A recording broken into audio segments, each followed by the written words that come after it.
There is a part of the North Atlantic chartmakers used to smudge with a thumb, a seam off the northern coast of Maine, where the barges ran heavy with granite and iron, and the tide bit like a saw. Sailors called it Brackenreach, not a town, but a reach, a long arm of water that reached back between 1,892 and 1,896. 31 people vanished along that reach, beginning with a lighthouse keeper named Asa Pike and ending with a surveyor whose notes will be the thread of tonight's account. Newspapers blamed fog. The church blamed godlessness. The fishing families, if you pressed them, blamed the wind that smelled like rust when the sea was calm.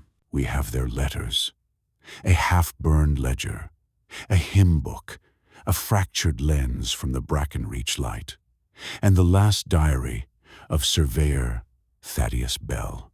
We will put these on the table and read them aloud. We will tell this story as if telling it binds it. If you are listening at night, leave one lamp on and turn it toward the wall. You'll see the light move when it shouldn't. It always does when we say their names. The Salt That Remembers, a documentary of the Brackenreach Disappearances. Brackenreach Light stood on a ledge called Black Morrow, a spine of slate that cut the swell. Keeper Asa Pike, widower, immigrant from Grand Manan, kept meticulous logs until October 7th, 1892, when he wrote 4 words and then, as far as we can prove, ceased to exist. The lens leans east, the moon too near, heard singing below, salt tastes of iron. The next page is blank, then ridged, as if damp dried and stiffened the paper. They found Pike's boots on the gallery. Oil in the well, light extinguished. But the story begins, really, with the song. A melody that sounded like a hymn taught to children who had never seen a church. There were no gulls that morning, only the bell buoy, ringing in a rhythm it had never rung before.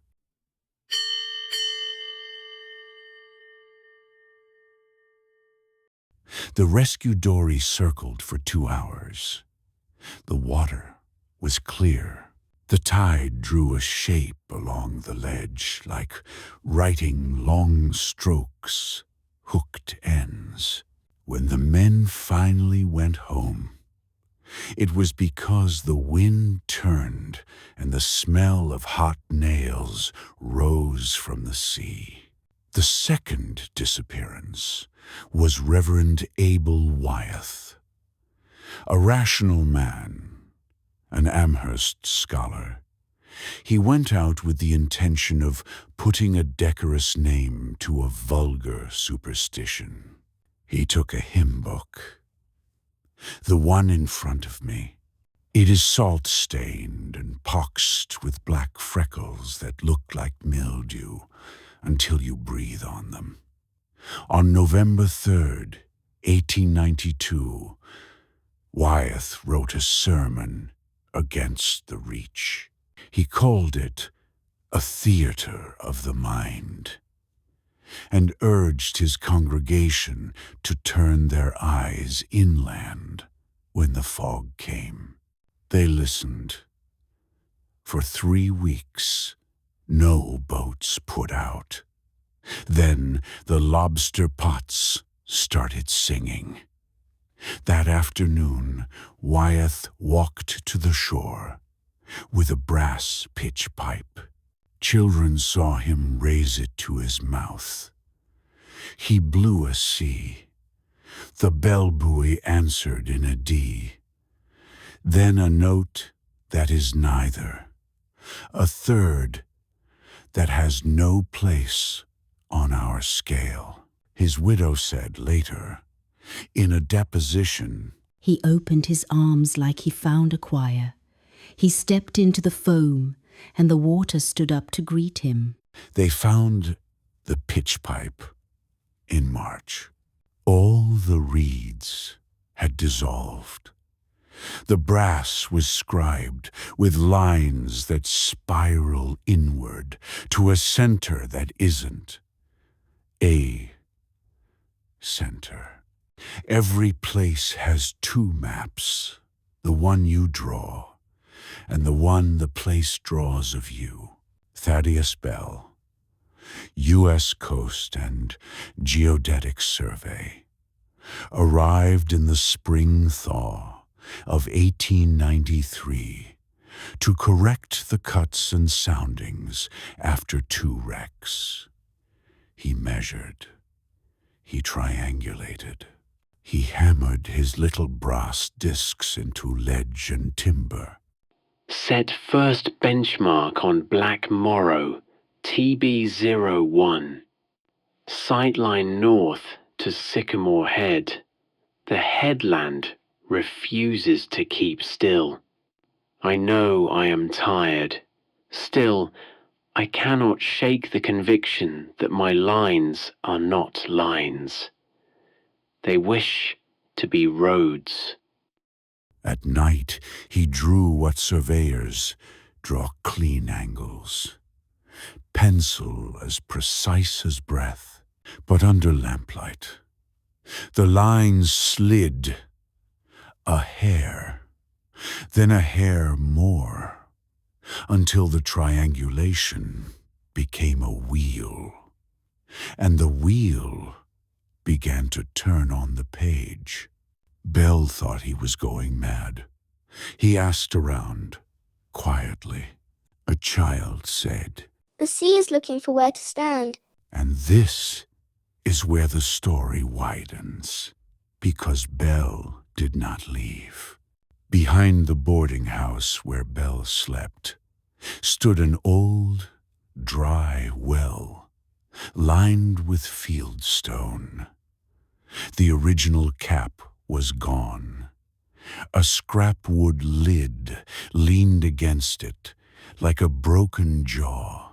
Bell had seen children drop stones and count to 4 before the clack. In June, it took 7.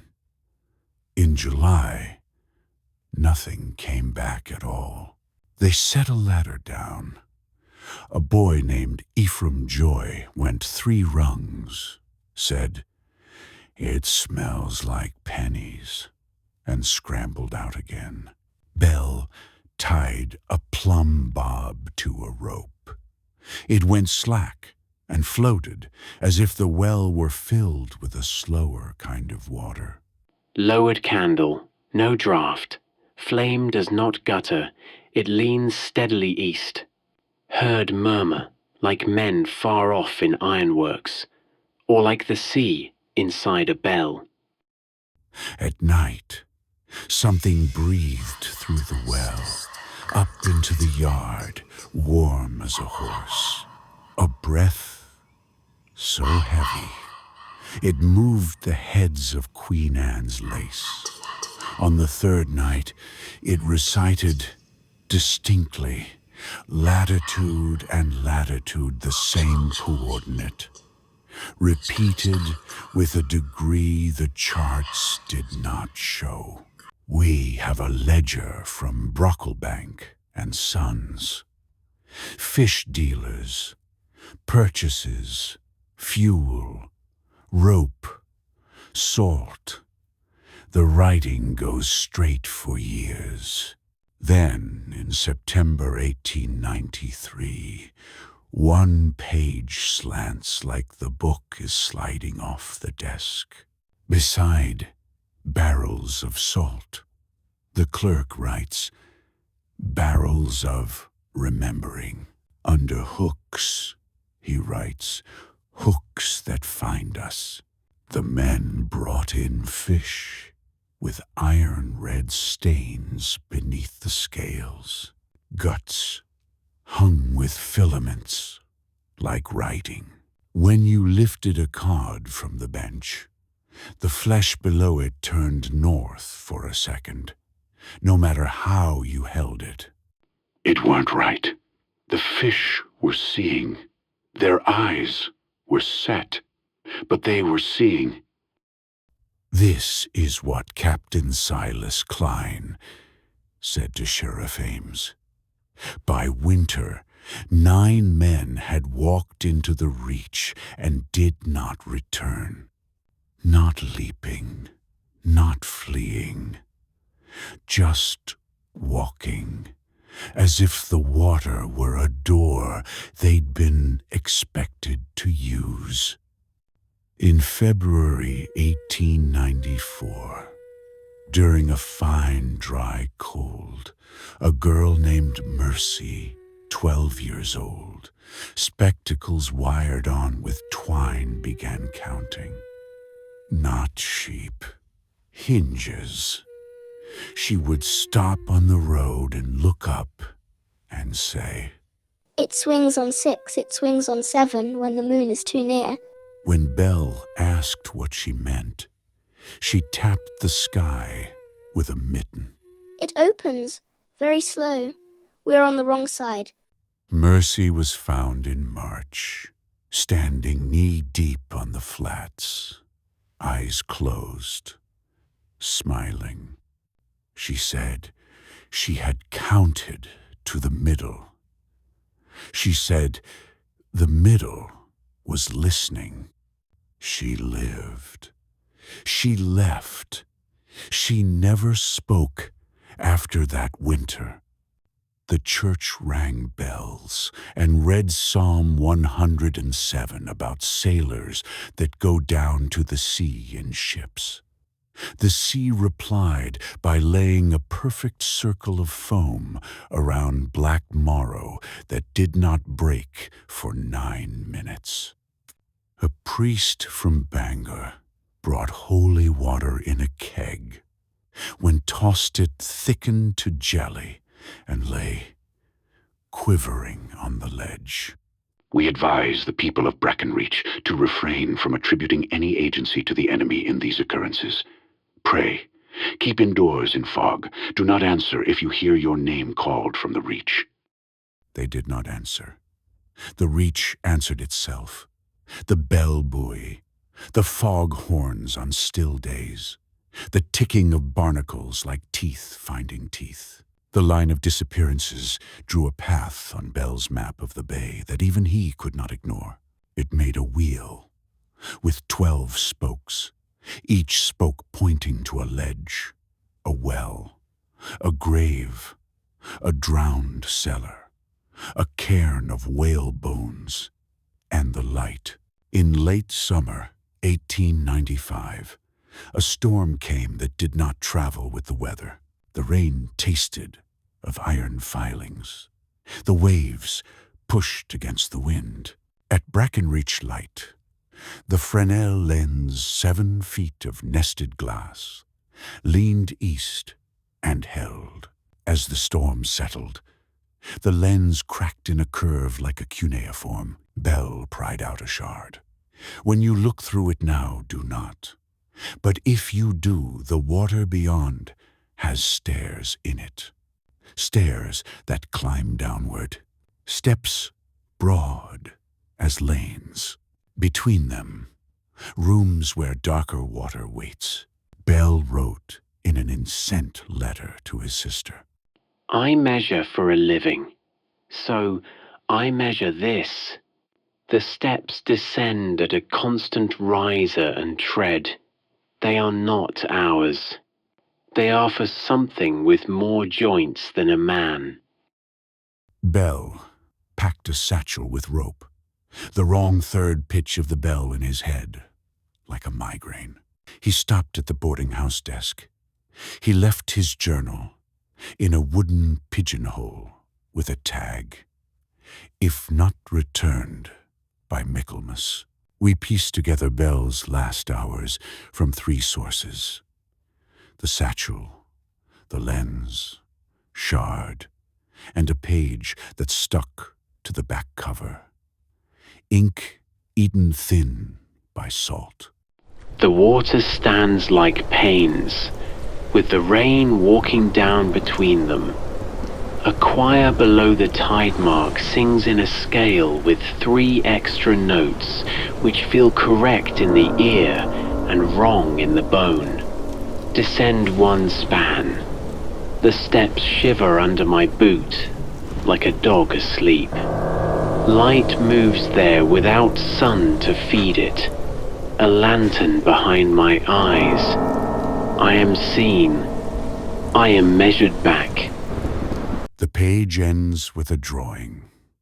A wheel with 12 spokes, and in the hub, a pupil. On the rim, a line we mistook for damage, until the camera showed letters where no ink remains. They spell a word we cannot keep still long enough to read. The satchel was found on the Black Morrow Gallery. Inside rope, a damp pencil, a pocket sextant, and the coin that used to cap Asa Pike's oil well. Bell, like Pike, was not there to be found. In 1896, the disappearances slowed. Families moved inland. The light stood dark 2 winters. Salt eats everything. Iron, shoe leather, vellum, memory. But salt also keeps cod, pork, names.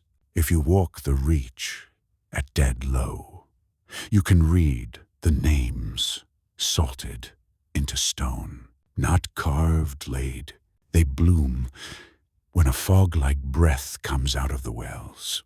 Stand there long enough, and you will taste iron. 1 lantern tripped. 1 lens fractured in a manner unaccounted by storm. 3 boots, unmatched. 17 coins, blackened. 1 hymn book with blemishes that move. We tried to put the story away. That is what documentaries do when there is no third act. They wrap the ribbon and slide the box into the archive. But there was one more entry. It is not dated in the old hand, but in my own. I began this account with an oath. To keep to the paper, the salt-bitten sources, the letters that do not bloom unless you breathe on them. I said we would bind the story by telling it. Bind it to the past, but the Reach does not know past from present. It only knows measure. We drew our triangles, and it drew roads. When I requested Bell's satchel from the State Archive, they said it was mislaid. 3 days later, it was on my office chair, damp, with a slow, clean moisture that makes no stain. I set it under my lamp. The rope unwound a little on its own. The lens shard looked through me, not at me. It leaned east. I have not told you every source. A documentarian knows which stones to leave unturned on camera and which to lay heavy in the mind. There was another ledger, not the fish dealer's, the ledger of my own. Nights, visits to the Reach, flights I do not remember booking. A brass disc with TB01 sanded off and NB00 etched in a hand that is mine.